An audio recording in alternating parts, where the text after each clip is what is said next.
Let's talk stories, Mags. I never talk stories. I don't like stories. Stories are in your bones. It's like blood drips stories. That's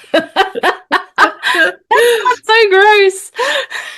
That was quite gross. Yeah. But it is also true. I am filled with stories. Yeah.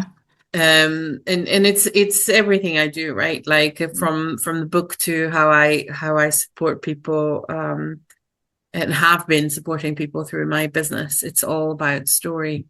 In fact, I was talking to Tony, our lovely setting up shop collaborator, co-founder. We were talking stories. We were talking music. And the stories that are connected to certain songs. And how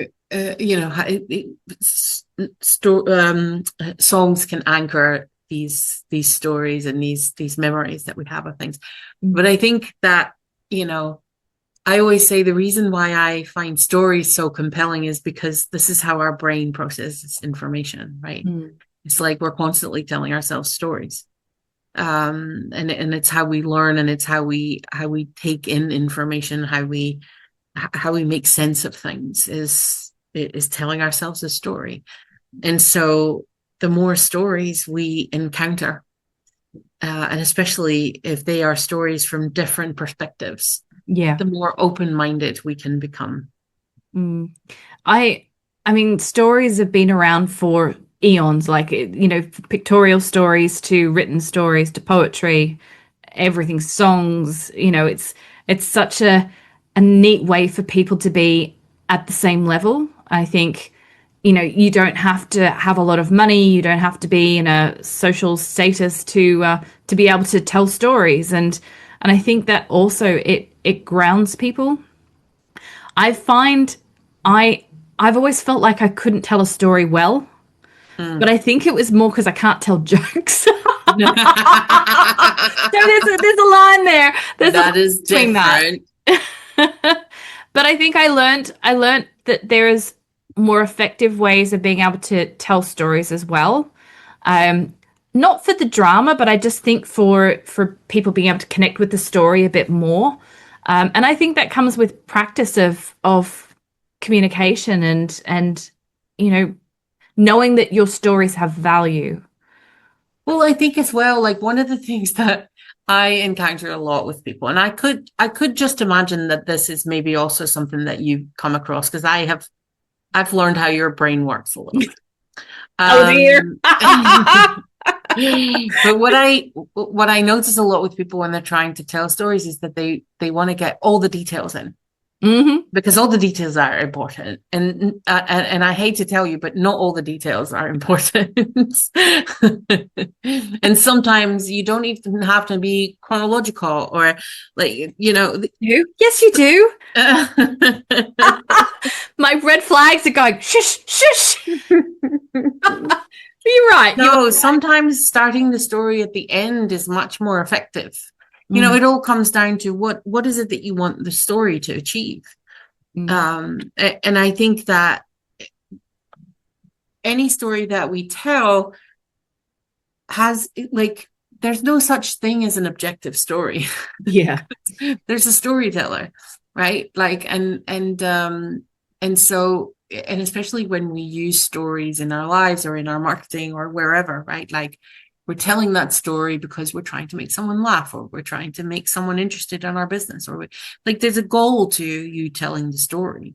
And so long as you're as long as you understand what the goal of that story is, then you can tweak it to serve that purpose. And that doesn't make the story less true. It just makes the storytelling more effective. Yeah. I find that people who tell stories to lie is like my ultimate no. I find I don't trust the person who, I mean, you can have a good if they yarn. say this is fiction, exactly, and put it in a book, then fair, right? Yes. But I think if you go out to tell a story for the sake of telling a lie, that's where I really struggle with sometimes the But objective of stories. yeah, but then what you struggle with is the objective they have. Mm, And, right? Like it's not necessarily the story that you struggle with. yeah. Like, you just don't like people who lie to you. Yes. But me telling a story, you know, and making that story serve the purpose of that story, Yeah. that's not lying, that is editing, and that's different. Hmm. Yeah. It's like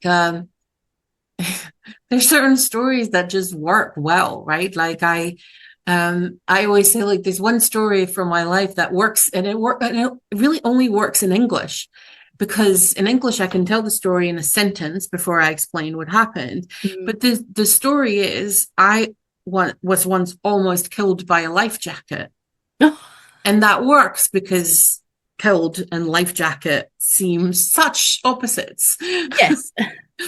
And it works less well in other languages because it doesn't have death and life in the same sentence, right?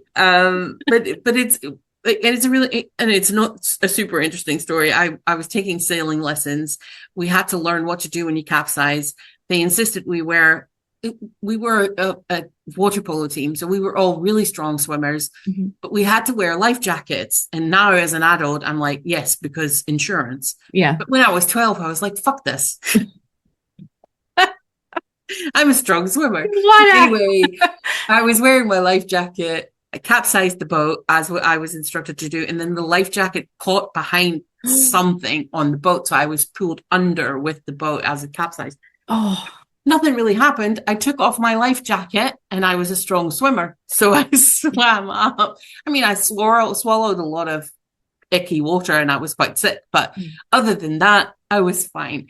But just the one sentence version of that story mhm. is really compelling, right? Like, it's like, what?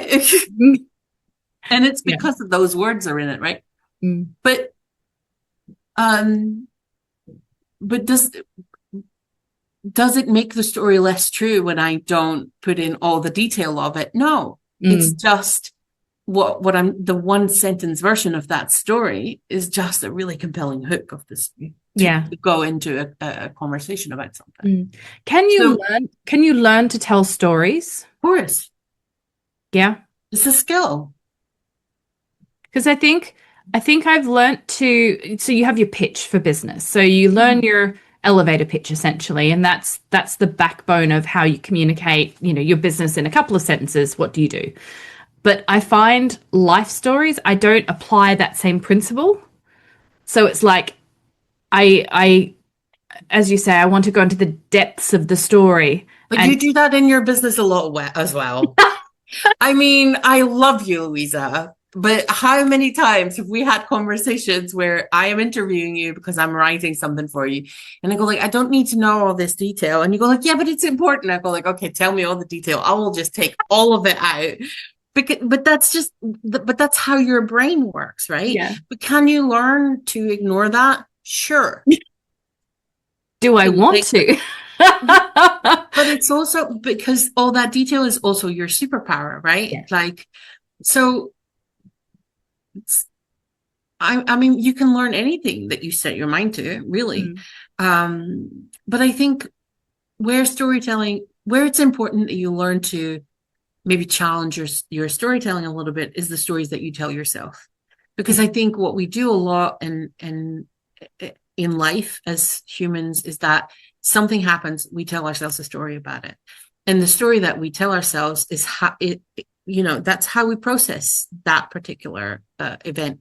And if we could change the story that we tell ourselves based off an event or based off a feeling or based off whatever, right? Like, that's how we can create change in our lives. That's how we can change how we respond to things. And Tony will tell you, that's how we create change in our lives. Yeah. Yeah. But I think it's just interesting for us to look at our life story and how it's shaped us and evolves, and because the story also changes, right? Like, the memories they're not static in our brain. They change as we change. The story that we tell ourselves changes. Yeah. I think this is, I mean, we talk about you writing your book, Remembering Your Life, quite a bit because those have shaped. So you got your book? Yay. And you I think expressed so well in writing and I wanted so I know that that's not my strength. I can do it, but it's not something I'm that comfortable with, but I know how important that is. So creating a platform for other people to do it was how I was able to then help people to communicate. So, you know, go there and tell your story and as you said, there are many different perspectives of stories and that's what I want people to also have is someone's perspective of a moment in time and you never have context, so with photos you have no context of what's going on there apart from Well, someone explaining it.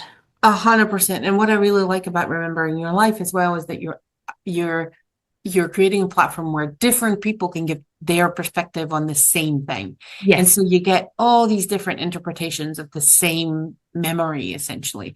And I think that's so valuable because we don't always realize, like, we're so stuck in our own head and our own observations and our own a point of view that we don't know who we are to other people, or Yeah. and I think it's beautiful that you're creating that and giving that space for people to explore the different perspectives to the same thing.